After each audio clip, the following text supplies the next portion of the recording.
bisa bertemu, kita akan membaca dan mempelajari, memahami makna yang terkandung. InsyaAllah pada pagi ini kita membaca surat Al-Baqarah ayat 143.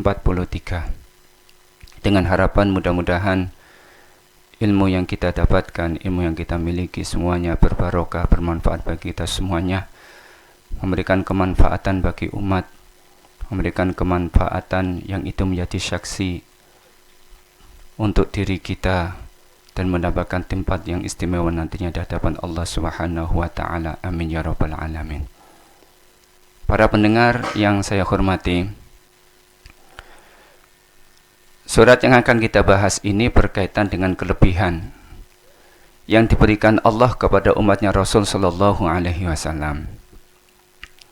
Secara umum, Kanjeng Nabi bersabda dalam salah satu hadisnya berkaitan dengan kelebihan-kelebihan. Karena setiap nabi itu mendapatkan kelebihan yang Allah berikan. Tilka rusulu faddalna ba'dahum ala ba'd. Bahwasanya rasul-rasul yang telah diutus Allah ke muka bumi untuk menyampaikan risalah dan wahyunya, itu masing-masing mempunyai keistimewaan-keistimewaan, mempunyai kelebihan-kelebihan. Tilka rusulu faddalna ba'dahum ala ba'd. Minhum man kallamallahu wa rafa'a ba'dahum darajat. Yang mana sebagian Allah berbicara secara langsung kepadanya. Di antaranya adalah Nabi Musa alaihissalam, sehingga beliau digelari dengan kalimullah. Dan sebagian diangkat derajatnya dengan sebagian yang lainnya yang dimaksudkan jelas Rasul sallallahu alaihi wasallam. Maka di dalam salah satu hadisnya Rasul bersabda, fuddiltu alal anbiya'i bisittin.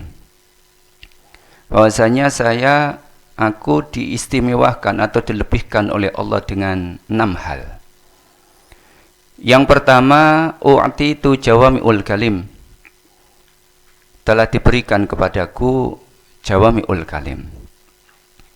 Apa jawami'ul kalim itu? Jawami'ul kalim adalah kalimat yang singkat namun memiliki kandungan makna yang padat. Ini disebut dengan jawami'ul kalim. Sehingga kalau kita perhatikan beberapa hadis Rasul menyampaikan hadis secara balaghi, mempunyai nilai balaghiyah, mempunyai nilai sastra yang tinggi.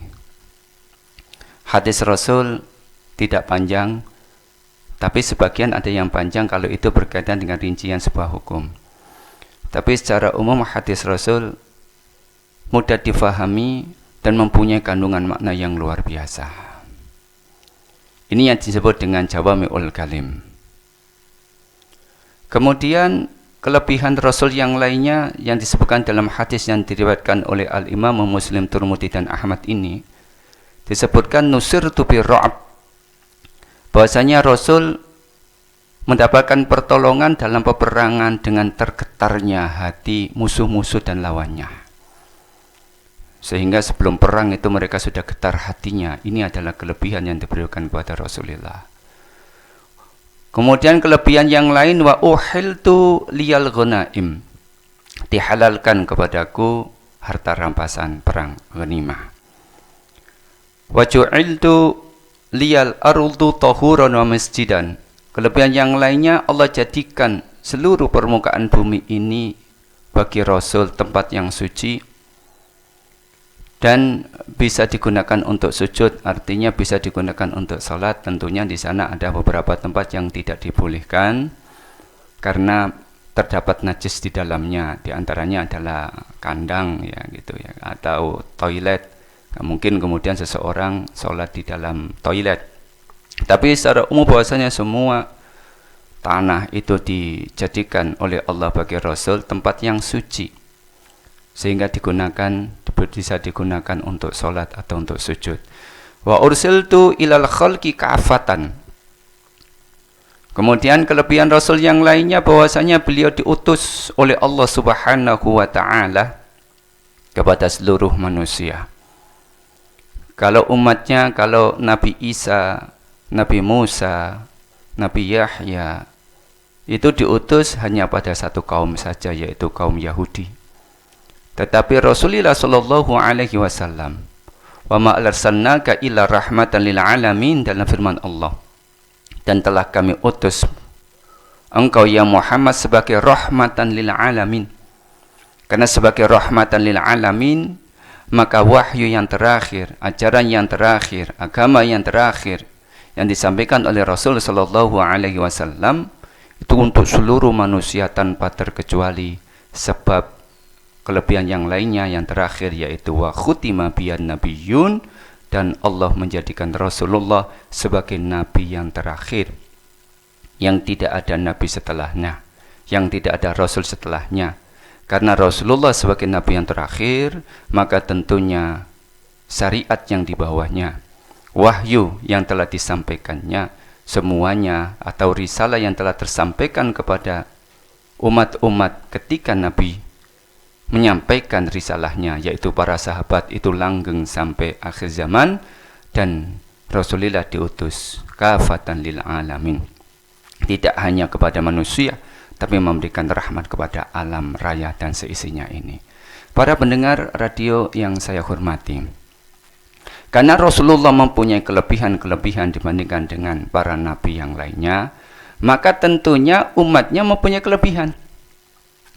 Maka betapa mulia Rasulullah di dalam kehidupan kita, sehingga kecintaan kita terhadap harta kita, kecintaan kita terhadap keluarga kita, bahkan kecintaan kita terhadap diri kita sendiri, itu tidak boleh melebihi kecintaan kita kepada Allah dan Rasulnya.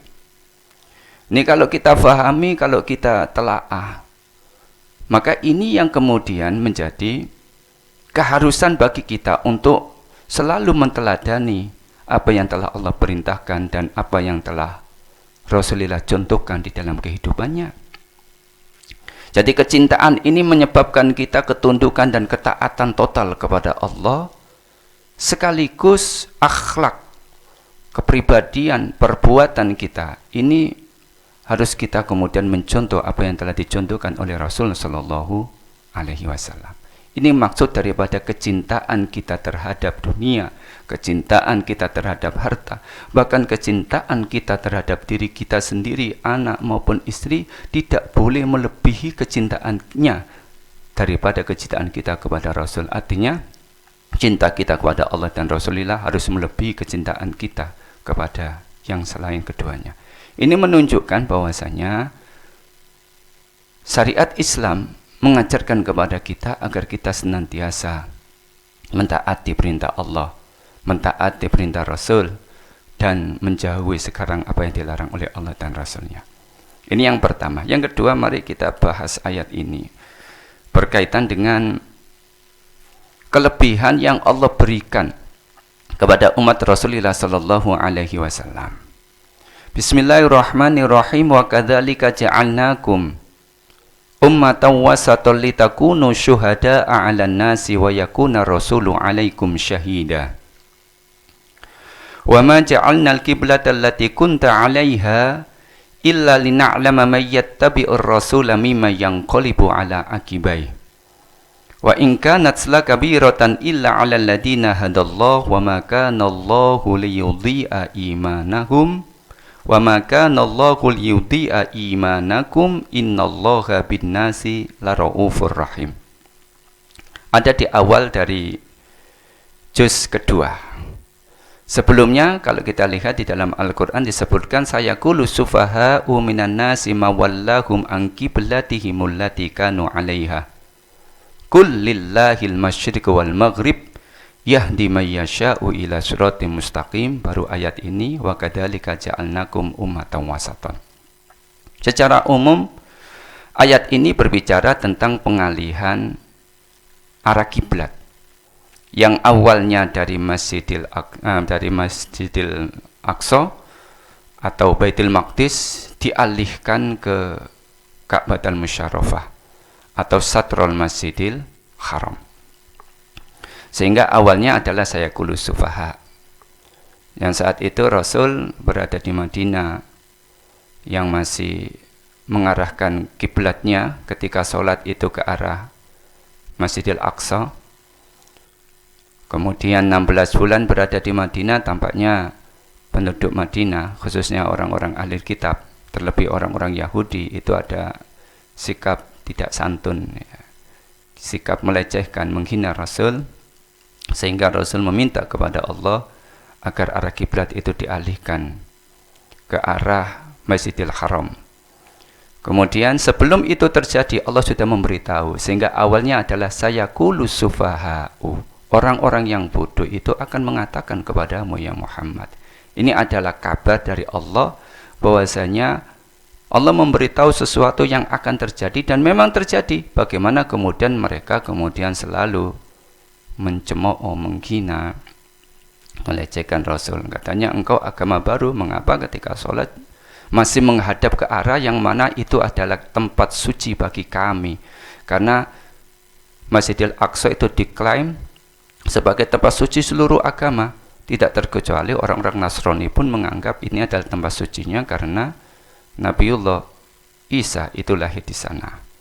Kemudian ini juga diklaim sebagai tempat suci mereka karena di sana juga berhimpitan, ya, berhimpitan atau berdekatan dengan Tempel Sulaiman atau kerajaan Nabi Sulaiman, yang diyakini di sana juga tempat muqaddas bagi mereka, bagi orang-orang Yahudi.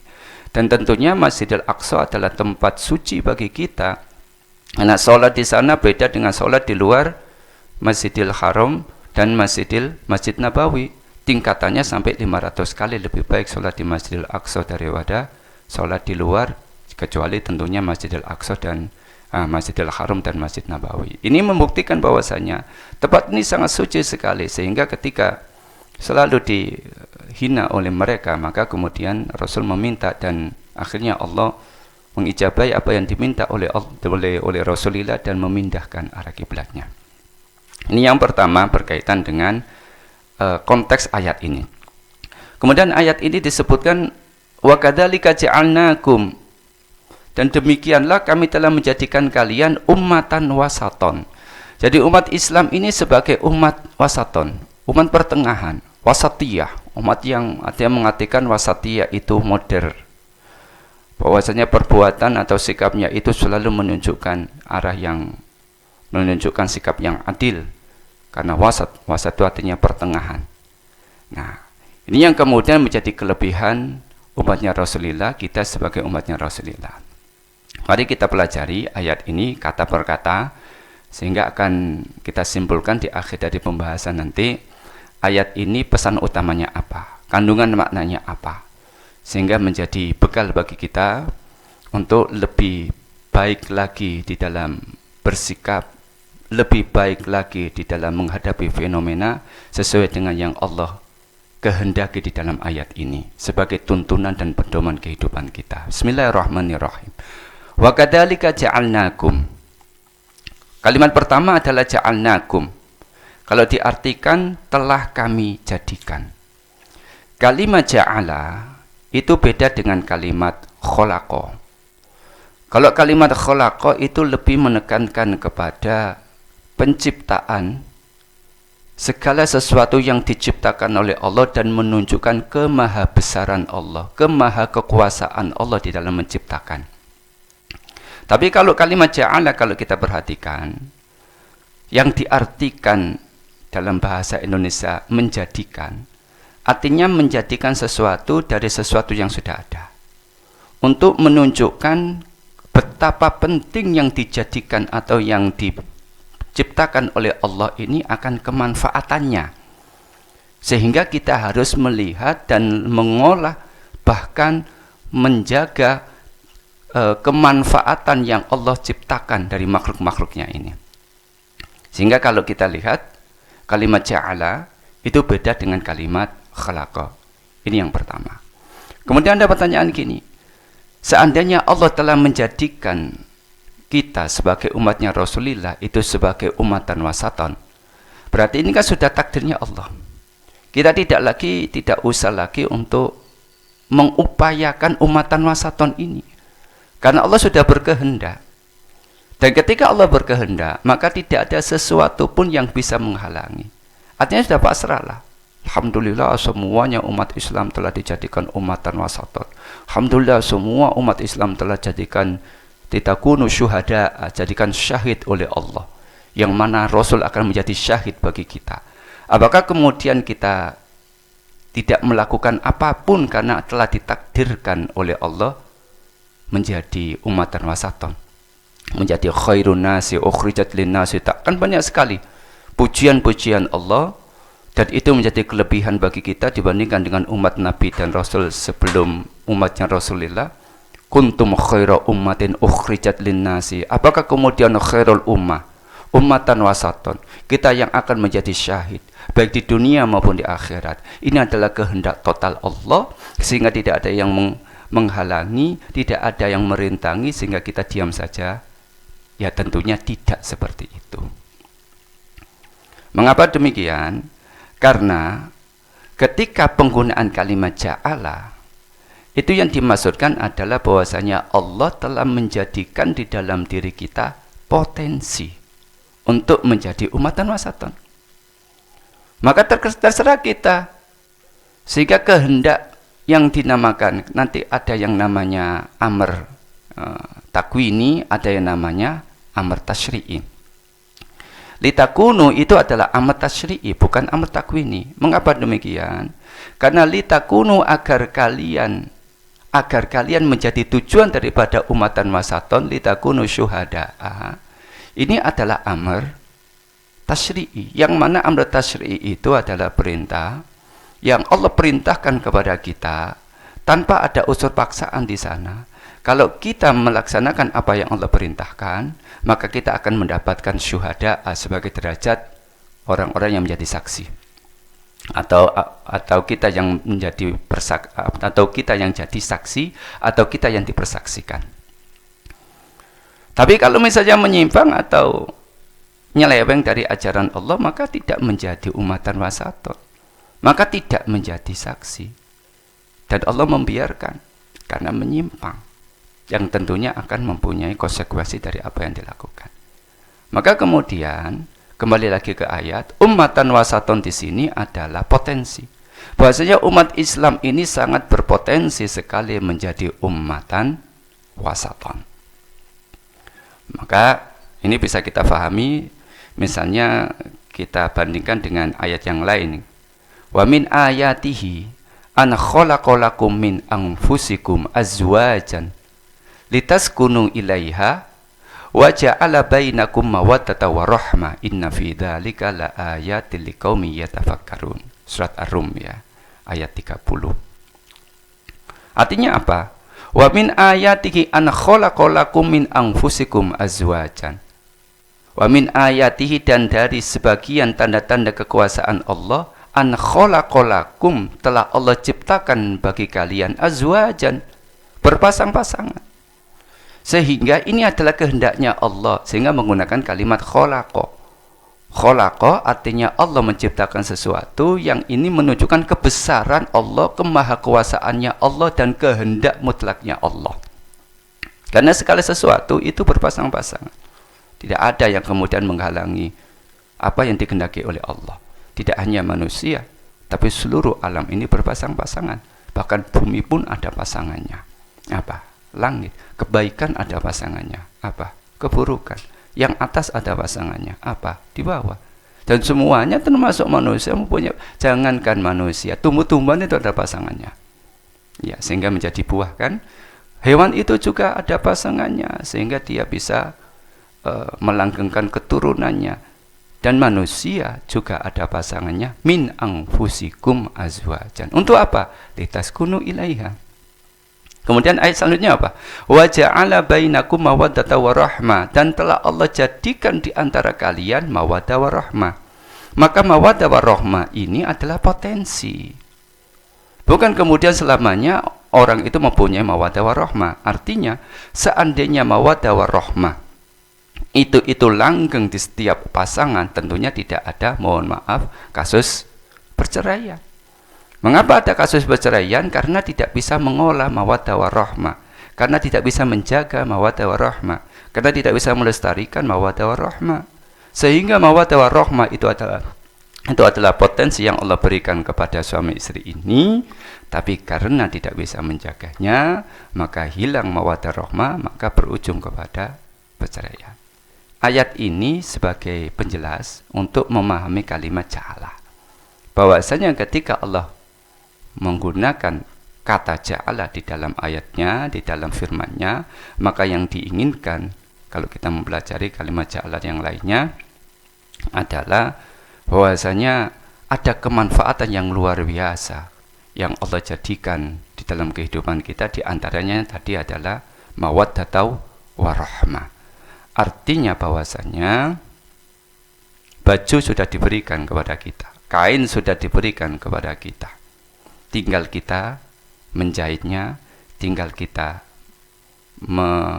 menggunting sesuai dengan ukuran kita, tinggal kita menggunakannya.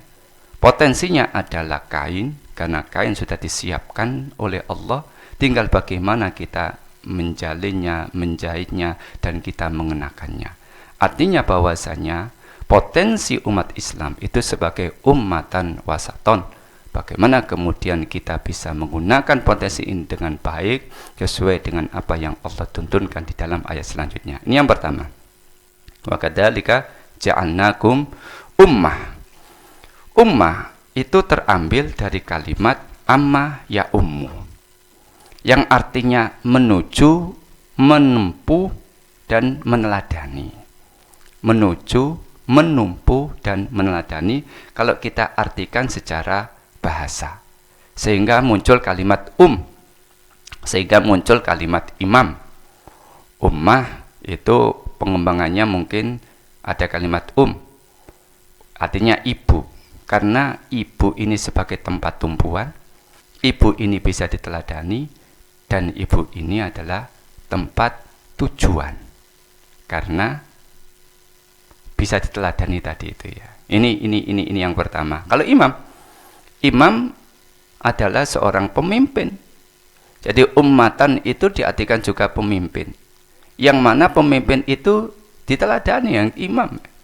Kalau makmum ini tidak meneladani imam, batal sholatnya. Artinya gerakannya tidak mengikuti gerakan imam, batal sholatnya. Bahkan kalau misalnya imamnya itu sujud sahwi, kemudian dia tahu, dia paham tentang sujud sahwi, tapi sengaja tidak mengikuti imam dalam sujud sahwinya, dia tahu tapi sengaja tidak mengikuti, batal. Dia tahu kalau gerakannya berubah, tapi dia tidak mengikuti tapi melakukan gerakan yang lainnya, batal. Berarti imam ini adalah teladan, imam ini adalah tempat tumpuan, imam ini selalu dilihat karena berada di depan, imam itu harus diteladani dan dicontoh. Maka umat yang dimaksudkan di dalam ayat ini tidak menggunakan kalimat syu'ab, tidak menggunakan kalimat firqah, ya kan? Tapi menggunakan kalimat ummah. Karena yang diinginkan adalah satu komunitas yang dijalin oleh kebersamaan. Karena kalau misalnya ibu itu kan anaknya kan dijalin kebersamaan apa? Anak dari ibu itu. Kalau misalnya sholat ada yang menjadi imam kemudian makmum, maka makmum ini diikat satu kebersamaan. Apa? Agama. Ya kan? Dengan gerakan-gerakan yang sama, kebersamaan. Dengan rukun-rukun yang sama, kebersamaan. Dengan rukun-rukun yang sama dan dengan syarat-syarat yang sama, kebersamaan. Sehingga yang ditekankan di dalam umat adalah bagaimana menciptakan satu komunitas yang mempunyai kebersamaan dan mempunyai prinsip dan tujuan yang sama. Kalau tidak ada, kalau misalnya ada perselisihan, kalau ada misalnya ada perbedaan, itu suatu yang wajar. Tapi yang tidak boleh di dalam satu umat adalah mempunyai prinsip yang tujuan yang berbeda. Karena umat itu mempunyai teladan, umat itu mempunyai tujuan yang sama dan tumpuan dan pandangan yang sama gitu. Sehingga ketika Piagam Madinah ditulis oleh Rasulullah dan disepakati oleh orang-orang Yahudi, maka ada banyak poin yang ditulis dalam Piagam Madinah itu walaupun tidak diikat dalam agama yang sama, karena mereka masih berada di agama yang mereka yakini, yaitu agama Yahudi. Tapi kenapa Piagam Madinah itu kemudian bisa disepakati? Karena di sana ada unsur apa? Kebersamaan dalam satu prinsip dalam satu tujuan, walaupun dalam kehidupan mereka ada ketidaksamaan, ada perbedaan. Kesamaannya apa? Setiap orang dari mereka, setiap warga yang ada di Madinah itu wajib membayar yang namanya jizyah. Maka semuanya bayar jizyah. Tidak terkecuali umat Islam. Kalau umat Islam malah double, karena apa? Membayar zakat dan membayar jizyah. Jizyah itu pajak. Kemudian misalnya ketika peperangan maka membantu, karena mereka berada di kekuasaan orang-orang Islam. Membantu, artinya membantu orang-orang Islam ketika terjadi peperangan. Ya, poin-poin yang penting ini kemudian disepakati, maka lahirnya yang namanya Piagam Madinah. Jadi Piagam Madinah ini menekankan kepada tujuan yang sama, prinsip yang sama, walaupun di dalamnya terjadi perbedaan. Ini yang namanya umat. Selanjutnya wasaton. Wasaton itu ada beberapa makna. Di antaranya adalah wasaton itu berarti baik, indah, kuat, dan mulia. Maka ada kalimat, kalau kita bolak-balik itu ada 11 kata ya. Jadi kalimat wasaton, wawu, sin, to. Itu muncul kalau kita balik, muncul kalimat tawus, yang artinya burung merak yang memiliki kecantikan. Indah maksudnya. Muncul kalimat to, wawu, sin. To, wawu, sin misalnya atus, itu artinya bulan. Mengapa? Karena bulan itu indah dan bulan itu selalu memberikan kenyamanan. Tidak ada orang kemudian ketika muncul bulan kemudian menggerutu, nggak ada. Bahkan daerah-daerah sepi yang gelap, misalnya di beberapa daerah di sebelah selatan dari Pulau Jawa itu kan masih penerangan masih sangat minim, sehingga mereka mengharapkan datangnya bulan. Bahkan bulan itu mempunyai energi. Kita mempunyai energi sehingga kalau dalam olah fisik dan olahraga gitu ya, olah jiwa itu bisa menyerap energi-energi yang ada di alam, katakan seperti itu. Berarti bulan itu selalu memberikan kemanfaatan dan kenyamanan, keceriaan. Mengapa? Karena bulan disimbolkan sesuatu yang menyenangkan. Ini bulan yang diambil dari kalimat atus. Kemudian muncul lagi kalimat misalnya tawasat. Tawasat itu perempuan yang kemudian berdandan yang sangat baik sehingga tampak kecantikannya. Itu misalnya ada kalimat tawasatul mar'ah, artinya wanita yang berdandan. Kemudian muncul kalimat al-wasit yang artinya perang. Kemudian muncul kalimat lagi misalnya saut, sin, wauto. Saut yang artinya cemeti, yang artinya itu kuat dan tegas. Maka kalimat wasaton itu muncul yang artinya baik. Kalimat wasaton itu mengandung makna indah. Kalimat wasaton itu mengandung makna memberikan kenyamanan. Kalimat wasaton mempunyai arti yang kuat, tegas, dan mulia. Ini kalau kita lihat dari akar kata yang berasal dari kata atau dari huruf wawu, sin, to. Wasaton. Ya. Jadi artinya bahwasanya umat yang diinginkan Allah bagi kita adalah umat satu komunitas yang berada, yang memberikan kenyamanan, yang baik, yang memberikan kemuliaan. Atau bisa kita artikan wasaton itu yang di pertengahan, karena sesuatu yang berada di pertengahan itu baik. Sehingga imam, seseorang itu kalau berada di pertengahan, maka cara menghadapnya itu bisa kemana-mana karena dia berada di tengah. Ini kalau kita telusuri akar dari kalimat wasaton itu sendiri. Kita beralih ke kalimat litakunu syuhada'a 'alan nas. Ini menarik sekali para pendengar radio, karena ini adalah apa yang dikehendaki oleh Allah ketika menjadikan umat Islam itu sebagai umatan wasaton. Kemudian umatan wasaton di sini kalau kita kaitkan dengan keadilan, bahwasanya umat Islam itu hendaknya tidak tafrid dan tidak ifrat. Kalau tafrid ini berlebih-lebihan, kalau ifrat ini sifat kurang. Artinya sesuatu yang berlebih-lebihan itu buruk. Contoh misalnya panjenengan terlalu berlebih-lebihan kadar gulanya, makan dengan menggunakan mengandung gula yang tinggi, itu juga buruk bagi kita. Jadi sesuatu yang berlebih-lebihan itu buruk, tapi sesuatu yang kurang juga buruk. Maka yang diinginkan Allah, yang dikehendaki Allah dari kita sebagai umat Rasul adalah umatan wasatan. Yang pertama, kalau kita lihat pola hidup, kalau kita lihat berkaitan dengan akidah, umat agama Nasrani itu berlebih-lebihan sampai menganggap bahwasanya Nabiullah Isa itu sampai derajat ilahi. Karena lahir tanpa kehadiran ayah, maka tentunya mereka kemudian berasumsi bahwasanya ini adalah anaknya Tuhan dan dijadikanlah Nabi Isa itu sebagai Tuhan bagi mereka. Berlebih-lebihan apa? Tafrid. Tapi dalam satu pihak, ifrat. Siapa? Orang Yahudi. Bahkan mereka membunuh para nabinya. Mereka merubah seenaknya ayat-ayat yang turun di dalam surat, di dalam kitab Taurat maupun di dalam kitab Zabur. Bahkan mereka mengatakan karena Nabi Isa lahir tanpa kehadiran seorang ayah, maka tentunya ibunya itu telah berzina. Sehingga dikatakan Nabi Isa itu sebagai anak zina atau anak haram. Ini yang kemudian diyakini oleh orang-orang Yahudi. Nah, Islam itu berada di tengah-tengah. Tidak tafrid dan tidak ifrat. Artinya kalau memahami dari kelahiran Nabi Isa, bahwasanya Nabi Isa tidak sampai derajat ilahi. Bagaimana seorang yang belum menjadi nabi kemudian menjadi nabi? Yang belum menjadi Tuhan kemudian menjadi Tuhan, maka ini kan tidak secara logika tidak masuk akal. Maka kemudian tidak seperti tafrid orang-orang Nasrani, tapi juga tidak ifrat seperti orang-orang Yahudi sampai mengatakan anak haram tadi. Oh, kalau gitu Allah menyiapkan Nabi Isa ini sebagai bukti kemukjizatan Nabi Isa, bahwa saja penciptaan Nabi Isa juga sama seperti penciptaan Nabi Adam, mereka juga manusia, maka Nabi Isa pun adalah manusia yang dilebihkan oleh Allah. Tilkar rusulu faddalna ba'dahum ala ba'd. Minhum man kallamallah wa rafa'a ba'dahum darajat.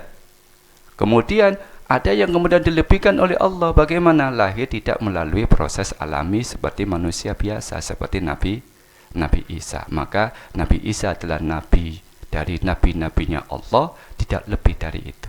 Ini adalah sifat wasaton kalau kita lihat dari satu aspek berkaitan dengan akidah. Kita lanjutkan lagi ayatnya, litakunu syuhada'a alan nasi. Yang kami sampaikan tadi bahwasanya ada amr yang namanya amr takwini, ada amr yang namanya amr tasyri'i. Maka litakunu syuhada'a ini adalah amr tasyri'i. Artinya kehendak Allah agar kita menjadi umatan wasaton. Agar apa? Litakunu syuhada'a, agar kalian menjadi syahid alan nasi, terhadap manusia. Yang kedua, bahwasanya kandungan makna litakunu itu mengisyaratkan kesinambungan sehingga menggunakan fi'il mudhari'. Litakunu tidak hanya ketika ayat itu turun yang khitabnya itu kepada sahabat saat itu, tapi litakunu di sini khitabnya juga umum, tidak hanya sahabat saja, tapi tabi'in sampai seluruh umatnya Rasulullah itu diperintahkan oleh Allah agar menjadi ummatan wasatan. Litakunu syuhada'a ala nasi. Ini yang kedua. Kalimat syuhada itu diambil dari kalimat syahid. Syahid itu bisa berarti objek, tapi juga berarti subjek. Bisa sebagai pelaku, juga bisa sebagai penderita. Artinya bisa menjadi objek, juga bisa menjadi subjek. Litakunu syuhada'a. Sehingga disebutkan di dalam satu hadis, dan hadis ini agak panjang.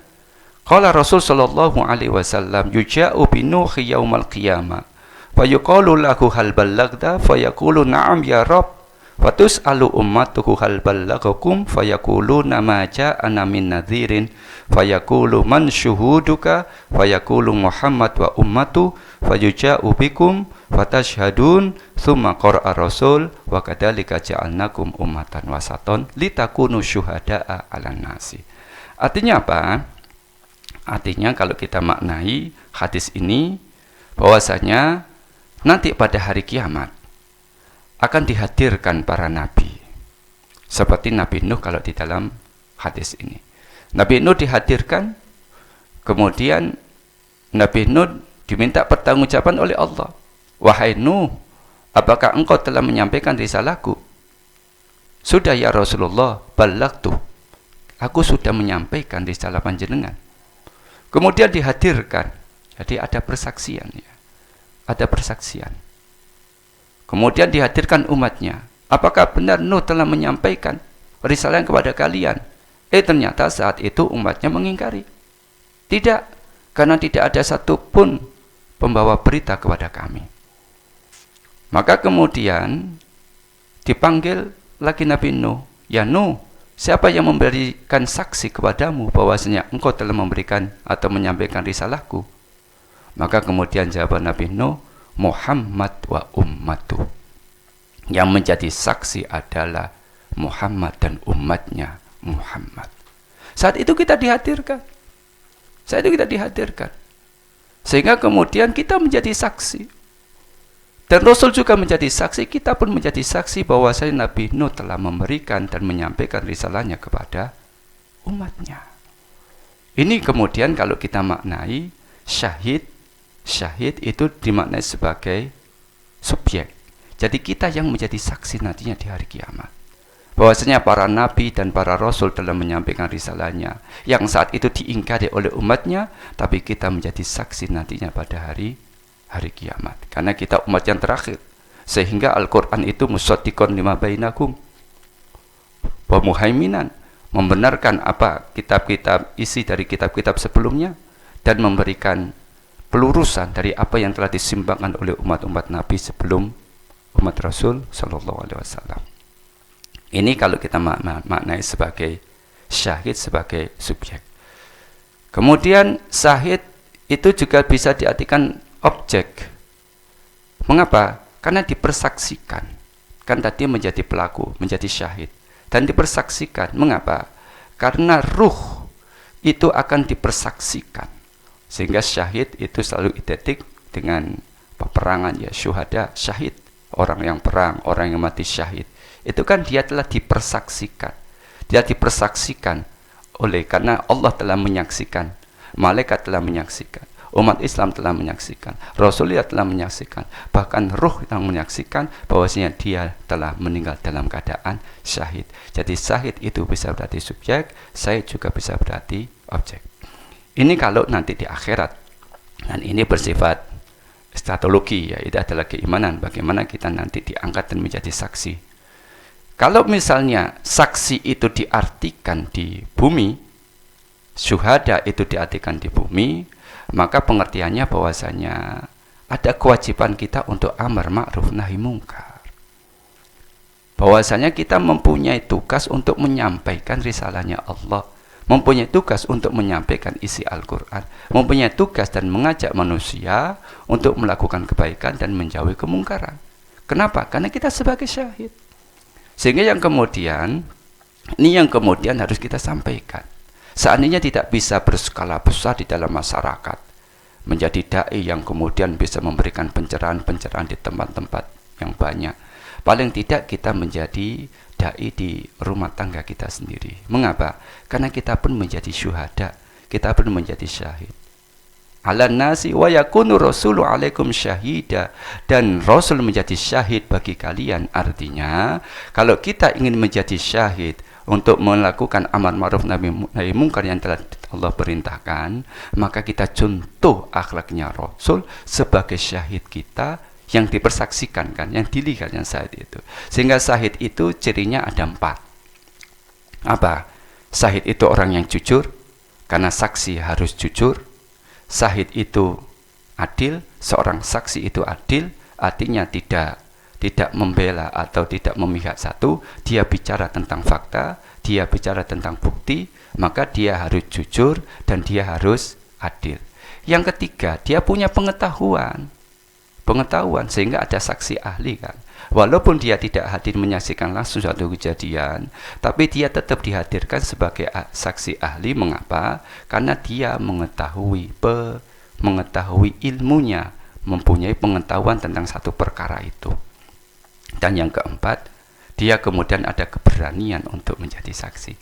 Karena ada orang yang kemudian dia melihat secara jelas tapi tidak ada keberanian, maka tidak menjadi saksi, ya kan?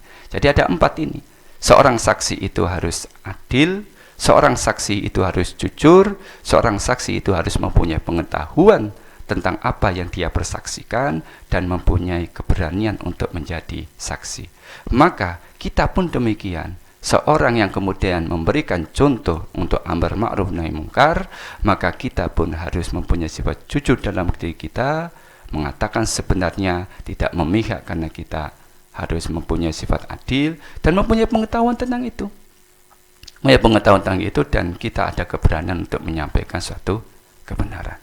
Ini adalah syarat untuk menjadi saksi. Maka yang kita contoh siapa? Ya jelas Rasulullah Shallallahu Alaihi Wasallam. Ini yang berkaitan dengan persaksian. Wa yakunu alaikum syahida.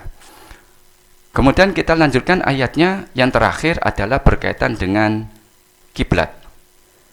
Lina lama mayyattabi'ur rasulami mayanqalibu ala aqibai. Sebelumnya ayatnya adalah ala nas litakunu syuhada'a ala nasi. Ala nasi. Ala itu berbeda dengan li. Bukan litakunu syuhada'a linasi, tapi litakunu syuhada'a ala nasi. Ala itu adalah isti'la, harfu isti'la. Ala itu sesuatu yang membebani. Sehingga beda kalau misalnya kita membaca gini, hujjatan lana wa hujjatan alaina. Sehingga kalau kita doakan Allahumma ja'al Qur'ana hujjatan lana wa la taj'al hujjatan alaina. Ketika ada seorang yang menikah, kita doakan barakallahu laka wa baraka alaika. Artinya apa? Beda penggunaan kalimat la, li ya, kemudian huruf li dan ala. Kalau li itu sesuatu yang menyenangkan, tapi ala itu sesuatu yang tidak menyenangkan. Sehingga barakallahu laka, moga-moga apa yang baik bagi kehidupan kamu itu Allah memberikan keberkahan. Wa baraka alaika, dan apa yang menjadi sesuatu yang tidak menyenangkan bagimu, kesulitan, kesempitan dan sebagainya, itu tetap Allah memberikan keberkahan di dalam kehidupanmu. Maka kalimat laka itu beda dengan kalimat alaika. Hujjatan laka, hujjatan lana wa hujjatan alaina. Quran yang menolong kita, jangan sampai Quran nantinya menjadi saksi yang memperburuk keadaan kita di hari kiamat, kan gitu. Nah, kalau ayat ini kalau kita perhatikan, litakunu syuhada'a 'alan nasi wa yakuna rasulu 'alaikum syahida, artinya bahwasanya kita akan menjadi saksi dari perbuatan-perbuatan yang buruk umat-umat terdahulu. Kita menjadi saksi seperti yang dicontohkan tadi. Apa? Pengingkaran-pengingkaran. Bahwasanya Nabi telah menyampaikan, diingkari kan buruk ini, kemudian kita menjadi saksi. Saksi atas perbuatan-perbuatan buruk bagi mereka. Ala nasi wa yakuna rasulu alaikum syahida. Wa ma ja'alna al-qiblata allati kunta 'alaiha illa lina'lama. Lina'lama, ilmunya Allah. Maka ada pertanyaan seperti ini. Kalau Allah Maha mengetahui siapa yang menyimpang dan siapa yang taat, mengapa kemudian Allah tetap menguji manusia? Maka ketika Allah menguji manusia, itu bukan karena ujian itu Allah baru mengetahui. Karena ilmunya Allah sebelum, ketika, dan setelah perbuatan itu terjadi, Allah Maha mengetahui. Karena Allah mempunyai sifat al-alim yang Maha mengetahui. Sehingga ujian-ujian yang diberikan Allah kepada manusia itu tidak berkaitan dengan sifat mulia dan sempurnanya Allah, akan tetapi berkaitan dengan manusia itu sendiri. Sehingga ada hujjah bahwasanya mereka masuk neraka, ada hujjah bahwasanya mereka masuk ke dalam surganya Allah. Berkaitan dengan apa? Bagaimana kemudian manusia itu sendiri merespon ujian-ujian yang telah Allah berikan kepada mereka.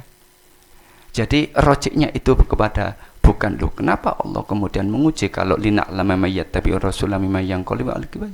Karena Allah Maha mengetahui. Itu tidak ada kaitannya dengan sifat sempurnanya Allah, tapi ujian itu sebagai hujjah bahwasanya mereka itu akan mendapatkan siksa karena bentuk penyelemangan mereka setelah gagal diuji oleh Allah, atau mendapatkan surga karena ito'ah mereka terhadap ujian yang diberikan Allah kepada mereka. Ini yang berkaitan dengan lina'lama mayyattabi'ur rasula mimma yanqalibu ala aqibai. Para pendengar radio saya hormati, ini yang bisa saya sampaikan sehingga bisa kita simpulkan ayat yang kita baca, ayat yang kita pelajari hari ini bercerita tentang hikmah bahwasanya Allah telah menjadikan kita sebagai umatan wasaton. Satu, ini adalah potensi yang Allah berikan kepada kita, sehingga kita harus menggunakan potensi dan keistimewaan yang sangat luar biasa ini. Bahkan kita nanti di akhirat menjadi syahid. Yang kedua, syahid bisa dimaknai tidak hanya di akhirat saja, tapi syahid dimaknai bahwasanya kita mempersaksikan ayat-ayat Allah, risalah-risalah Allah, wahyu-wahyu Allah, hadis-hadis Rasulullah. Ini harus kita sampaikan dalam rangka untuk menjalankan amar ma'ruf dan nahi mungkar. Yang ketiga, pengalian arah kiblat ini sebagai ujian mana umatnya Rasul yang taat kepada perintahnya Rasul, dan mana umat mereka, yaitu orang-orang selain umat Islam yang itu mengingkari, sehingga saat itu orang-orang munafik tidak menuruti apa yang diperintah oleh Rasulullah, sehingga tampak jelas mana umat yang benar dan mana umat yang salah.